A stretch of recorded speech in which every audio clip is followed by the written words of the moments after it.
सभी छात्रों का हार्दिक स्वागत है। वसंत की अगवानी, यह वसंत गीत जो है जिसके लेखक हैं कवि है नागार्जुन। यहाँ पर कवि यह बताना चाहते हैं कि वसंत ऋतु का जब आगमन होता है, अगवानी यानी आगमन, तो प्रकृति पर उसके क्या परिणाम होते हैं, प्रकृति किस किस प्रकार से उसका स्वागत करने के लिए कैसे तैयार होती है, उसके क्या क्या परिणाम लोगों के सामने दिखाई देते हैं प्रकृति पर और उसके क्या फायदे लोगों को भी होते हैं। यह बात जो है यहाँ पर कवि ने जो बताई है। कवि कह रहे हैं कि दूर कहीं पर अमराई में कोयल बोली, परत लगी चढ़ने झिंगुर की शहनाई पर। यानी वसंत ऋतु का जब आगमन हो जाता है तो अमराई में यानी आम के बागों में कोयल जो है अपने कुहू कुहू आवाज के द्वारा जो है वसंत ऋतु के आगमन की सूचना जो है देती है। और परत लगी बढ़ने झिंगुर की शहनाई, यानी झिंगुरों का गुनगुनाना, उनके स्वर, उनका आवाज, उसकी गति जो है धीरे धीरे धीरे धीरे बढ़ने लगती है। और यह सारा जो वसंत ऋतु के आगमन का एक संदेश जो है, एक प्रकार का इशारा जो है प्रकृति जो है हमें बताती है। आगे कवि कह रहे हैं कि वृद्ध वनस्पतियों की ठूठी शाखाओं में पोर पोर टहनी टहनी का लगा दहकने, टेसू निकले मुकुलों के गुच्छ गदराए, अलसी के नीले फूलों पर नभ मुस्काया। यानी वसंत ऋतु का जब आगमन हो जाता है तो फसलों पर, अमराइयों पर, वृक्षों पर, फूलों पौधों पर क्या क्या परिणाम होता है, यहाँ पर कवि यह बताना चाहते हैं। कवि कहते हैं कि वृद्ध वनस्पतियों की ठूठी शाखाओं पर, जो बूढ़े वृक्ष है, वनस्पतियां हैं, जो पूरी तरह जिसके पत्ते पूरे झड़ चुके हैं, जो वृद्ध हो चुके हैं, जिसकी पूरी शाखा ठूट दिखाई देती है, एक भी पत्ता नहीं, ऐसी टहनियां दिखाई देते हैं, ऐसे भी वृक्षों पर जो है हरियाली छाने लगती है। छोटे छोटे वृक्ष के हरे हरे छोटे छोटे पत्ते जो है वहां पर आना शुरू हो जाता है।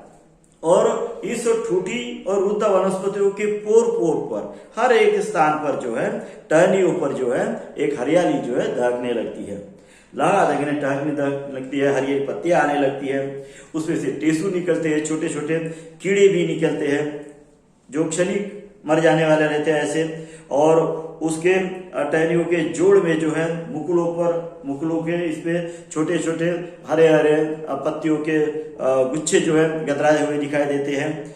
और फसलों का वर्णन कवि ने किया है कि अलसी, यानी जिसको हम जौस जो बोलते हैं, जो फसल में रहता है, वो जो पीले पर कलर का रहता है और उस पर नीले नीले फूल जाते हैं। और यह जो है खेतों में चारों ओर जो लहराते रहता है, एक देखने के लिए बहुत ही अच्छा दृश्य जो वहां पर दिखाई देता है। तो ये सारा का सारा जो है वसंत ऋतु के आगमन का प्रतीक है। वसंत ऋतु जब आता है तो चारों ओर जो है फसलें पर, ठूठम वृक्षों पर, वृद्ध वनस्पतियों पर, पक्षियों पर उसका जो संदेश जो है या उसका परिणाम जो है दिखाई देता है। और चारों ओर जो है खुशी का वातावरण दिखाई देता है। ऐसा कवि जो है वसंत ऋतु के आगमन के वसंत ऋतु के आगमन में यह सारी प्रकृति जो है उसका स्वागत करने के लिए तैयार हो जाती है।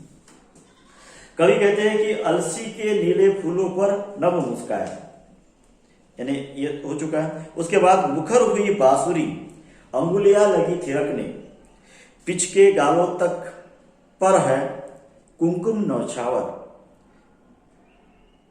अब कवि कह रहा है कि जब वसंत ऋतु का आगमन जब हो जाता है तो बांसुरी मुखर होती है, यानी बजने लगती है। हर व्यक्तियों के मन में जो एक अच्छी भावनाएं आने लगती है, एक खुशी की, मिलन की एक बातें उनकी इसमें एक भावनाएं उमड़ कर आगे आती है। अंगुलियां थिरकने लगती है, मन में जो एक प्रकार की खुशी की भावना चारों ओर जो है आने लगती है। और पिचके गालों पर, यानी जो वृद्ध हो चुके हैं, जो निराश है, जिसे हम बूढ़ा भी कह सकते हैं, ऐसे भी व्यक्तियों पर जो एक प्रकार की खुशी, एक प्रकार की नवचेतना, एक प्रकार के कुमकुम के समान एक नया प्रभाव, एक नया जोश जो है उनके इसमें दिखाई देता है जब वसंत ऋतु का आगमन हो जाता है। वसंत ऋतु के आगमन से पशु पक्षी या मनुष्यों तक भी एक प्रकार की नवचेतना का ये जो है भास जो है होता है। और उस प्रकार से व्यक्ति के वर्तन में भी या पूरी प्रकृति के वर्तन में भी एक प्रकार का बदलाव जो है हमें दिखाई देता है। तो कवि हमें यह बताना चाहते हैं कि वसंत ऋतु जब आता है तो क्या क्या होता है। आगे कवि कह रहे हैं कि टूटे पड़े भारे रसाल की मंजूरियों पर मुरक न जावे सहजन की वे तुनक टहनिया। अब वहां यहाँ पर देखिए शब्द क्या है, कवि कह रहे हैं कि भारे भारे यानी ये शब्द जो है तोते के लिए कहा गया है, तोते के लिए इस शब्द का उपयोग किया गया है। तो जब आम या फल वृक्षों पर जो पक जाते हैं, रसाल हो जाते हैं, उसमें तरफ टपकने की ऐसी परिस्थितियां पक जाते हैं, तो भारे जो है भौरे जो है उस पर जो है टूट पड़ते हैं और उनके इस मंजरियों पर यानी जो नए नए फूलों की नई मंजरें आती हैं, पौधों की आती है, वृक्षों की आती है, फलों की आती है, तो उस पर रसाल पौधे जो है टूट पड़ते हैं और उसमें से अपना रस लेते हैं, उसमें जो उसके खाने के लिए चीज जो रहती है वह लेती है। और उनके इस कारण जो है कभी कभी ऐसा महसूस हो जाता है कि उस वृक्षों की टहनियां, छोटी छोटी नाजुक टहनियां जो रहती है वह टूट न जाए, यानी मोड़ न जाए, ऐसा डर जो है वहां पर दिखाई दे। यानी वो पक्षी जो है, भारे जो है, तोते जो है, उस पर जो है वो भी पूरा वजन डालकर जो है ऐसा महसूस हो जाता है कि अब यह टूट पड़ती है, लेकिन ऐसा नहीं होता है। आगे कवि कहते हैं कि मधुमक्खियों के झुंड भिड़े हैं डाल डाल पे, यानी हर फूलों पे, वृक्षों पर, पौधों पर ये जो मधुमक्खियों के ये जो है वह गुड़गुड़ाने लगती है। मधुमक्खियां जो गुड़गुड़ाने लगती है, मधुमक्खियां रस चूने के लिए उस पौधों पर, उस फूलों पर जो है यानी झुंड के झुंड जो है भिड़ जाते हैं और वहां से रस चूस लेती है और अपना उधर निर्वाह जो करते हुए दिखाई देती है। और जो गेहूं की हरी भरी बालों पर छाई स्मित भास्वर कुसुमाकर की आशीष रंगीली।